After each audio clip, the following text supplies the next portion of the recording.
Hello, ആർക്കെങ്കിലും ഈ ഫ്ലവറിൻ്റെ പേരറിയോ? അറിയെങ്കിൽ ഒന്ന് കമൻറ്റ് ചെയ്യണേ. നല്ല ഭംഗിയില്ലേ ഇത് കാണാൻ? പാലപ്പൂവിൻ്റെ ഫ്ലവറിൻ്റെ പോലെയൊക്കെ ഇല്ലേ, ആ പൂക്കൾ പോലെയൊക്കെ ഉണ്ട് കാണാൻ. സ്മെല്ലൊന്നും ഇല്ല കേട്ടോ, കാണാനുള്ള ഈ ഭംഗി തന്നെ ഉള്ളൂ, സ്മെല്ലൊന്നുമില്ല. അപ്പോൾ ഞാൻ ഇന്നത്തെ ഈ വീഡിയോ എന്താണെന്ന് വെച്ചാൽ ഒരു അപ്ഡേഷൻ കാണിക്കാനാണ്. ഇത് ഒരാഴ്ച മുമ്പേ ഉള്ളൊരു വീഡിയോ ആണ്. ഞാനിങ്ങനെ മല്ലികയുടെ തലപ്പെടുത്തിട്ട് വെച്ചിട്ടുണ്ടെങ്കിൽ വേര് മുളക്കും എന്നൊക്കെ പറഞ്ഞത്. അപ്പോൾ അതുപോലെ ഞാൻ വീഡിയോ കണ്ടു, 1-2 വീഡിയോ കണ്ടിട്ടുണ്ടായിരുന്നു.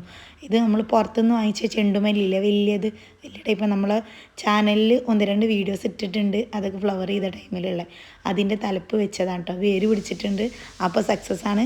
ചിലർ പറഞ്ഞിട്ടുണ്ടായിരുന്നു അതിൻ്റെ ഇല വെച്ചിട്ടുണ്ടെങ്കിൽ പിടിക്കുന്നു. ഇനി അതും കൂടെ ഒന്ന് പിടിച്ചിട്ട് നോക്കാം കേട്ടോ എങ്ങനെ ഉണ്ടാവുമെന്ന്. അപ്പോൾ വീഡിയോ ഇഷ്ടപ്പെട്ടിട്ടുണ്ടെങ്കിൽ ലൈക്ക് ചെയ്യുക, സബ്സ്ക്രൈബ് ചെയ്യാതെ കാണുന്നുണ്ടെങ്കിൽ സബ്സ്ക്രൈബ് ചെയ്യുക കേട്ടോ. എന്തെങ്കിലും സംശയങ്ങളോ അല്ലെങ്കിൽ എന്തെങ്കിലും പറയാനോ, ഇനി ഒന്നും പറയില്ലെങ്കിൽ ജസ്റ്റ് ഹായ് എങ്കിലും കമൻറ്റ് ചെയ്യുക. നമ്മൾ മെലസ്റ്റോമയുടെ കമ്പൊക്കെ വെച്ചിട്ടുണ്ടായിരുന്നു, ചെറിയ തളിരൊക്കെ, അതിൻ്റെയൊക്കെ അപ്ഡേഷനായിട്ട് നാളെ മറ്റന്നാളൊക്കെ ആയിട്ട് വരാം കേട്ടോ. ഒരുപാട് അപ്ഡേഷൻ ഇടാണ്ട് വെച്ചതിൻ്റെ അതിൻ്റെ വീഡിയോ ഒക്കെ ആയിട്ട് വരാം. Okay, by.